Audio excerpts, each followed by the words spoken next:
नमस्कार दोस्तों, स्वागत है आपका किसान बुलेटिन में और मैं हूं आपके साथ पारुल यादव।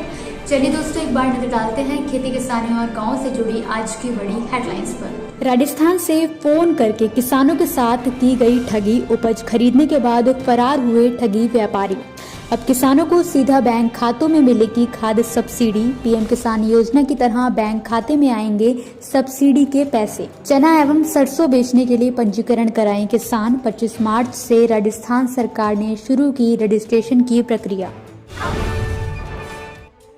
खबरों को विस्तार से भी बताएंगे, लेकिन उससे पहले अगर आपने अभी तक ग्रीन टीवी को यूट्यूब पर सब्सक्राइब नहीं किया है तो अभी इसी वक्त सब्सक्राइब करें, फेसबुक पर लाइक करें और साथ ही साथ इंस्टाग्राम और ट्विटर पर फॉलो करना बिल्कुल ना भूलें। इसी के साथ दोस्तों, ग्रीन टीवी के फेसबुक ग्रुप किसान के मन की बात से जुड़कर आप अपने मन की बात सीधे पहुंचा सकते हैं ग्रीन टीवी तक। पिछले दिनों उत्तर प्रदेश से ऐसे 2 मामले सामने आए हैं जिनमें पहले किसानों को राजस्थान से फोन करके उपज मंगवाने की इच्छा जाहिर की गई और फिर किसानों को भरोसे में लेकर लाखों रुपयों की ठगी उनके साथ की गई है। बता दें कि ताजा मामला उत्तर प्रदेश के कन्नौज से सामने आया है, जहां किसान हिमांशु कुमार द्विवेदी के पास राजस्थान से एक व्यक्ति का फोन आया था।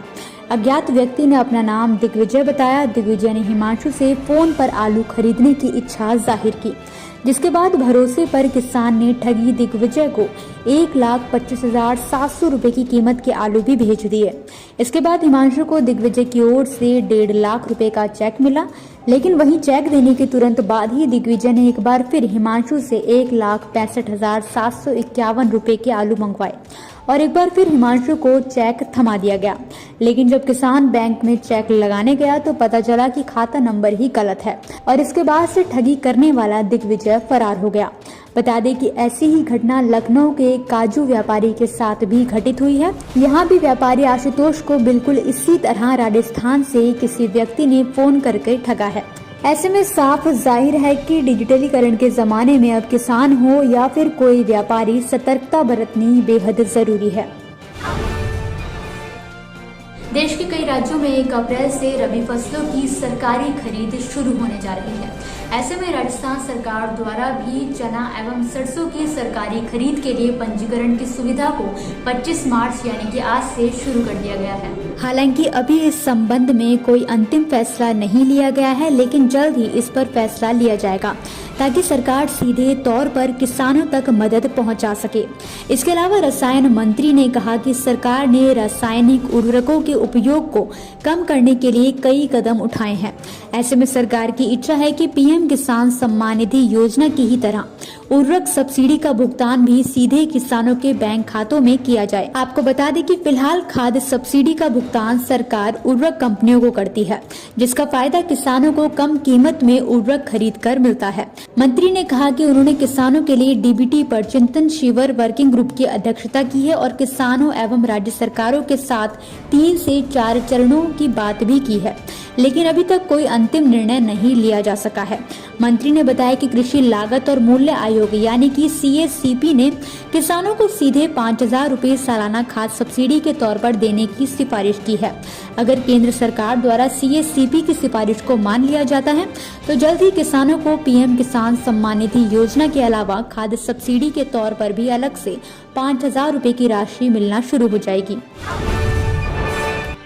किसानों को लगातार सशक्त बनाने में जुटी केंद्र सरकार अब एक और बड़ा कदम उठाने जा रही है। दरअसल हाल ही में केंद्रीय रसायन एवं उर्वरक मंत्री DV सदानंद गौड़ा ने इस बात का ऐलान किया है कि केंद्र सरकार जल्द ही किसानों को खाद सब्सिडी सीधे उनके खाते में भेजने की तैयारी कर रही है। हालांकि गेहूं की खरीद के लिए पंजीकरण की सुविधा राज्य सरकार द्वारा 12 मार्च से ही शुरू कर दी गई थी।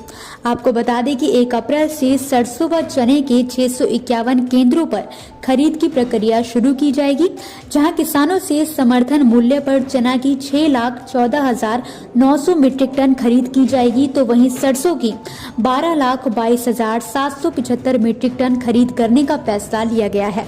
इसके अलावा किसानों की सुविधा के लिए सरसों एवं बने क्रय विक्रय सहकारी समितियों पर 264 केंद्र तथा ग्राम सेवा सहकारी समितियों पर 387 खरीद केंद्र खोले गए हैं।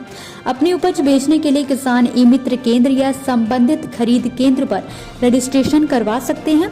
पंजीयन के लिए Jan Aadhaar card, bank passbook आवश्यक दस्तावेज हैं। जिन केंद्रों पर ऑनलाइन गिरदावरी की सुविधा उपलब्ध है वहां किसान ऑनलाइन गिरदावरी प्राप्त कर सकते हैं। सहकारिता मंत्री ने बताया कि एक मोबाइल नंबर पर एक ही किसान का पंजीयन किया जाएगा। आपको बता दें कि पंजीयन की सुविधा सुबह 9 बजे से लेकर शाम 7 बजे तक रहेगी। गौरतलब है कि किसान को पंजीयन करवाने के लिए 31 रुपए का भुगतान भी करना होगा। तो दोस्तों, आज के किसान बुलेटिन की बड़ी खबरों में फिलहाल के लिए बस इतना ही। आप मुझे दीजिए इजाजत। नमस्कार। अगर आप चाहते हैं कि ग्रीन टीवी इसी तरह से किसानों को सशक्त करने के लिए कार्य करता रहे, तो आप भी इसमें अपना सहयोग दे सकते हैं। डिस्क्रिप्शन पर जाकर दिए गए लिंक पर क्लिक करें, पेटीएम करें, NEFT और क्रेडिट कार्ड के जरिए भी आप हमें सहयोग दे सकते हैं। अगर आप हमारा ये वीडियो YouTube पर देख रहे हैं तो हमारे चैनल को सब्सक्राइब करें और अगर FB पर देख रहे हैं तो इसे लाइक करें और शेयर करें।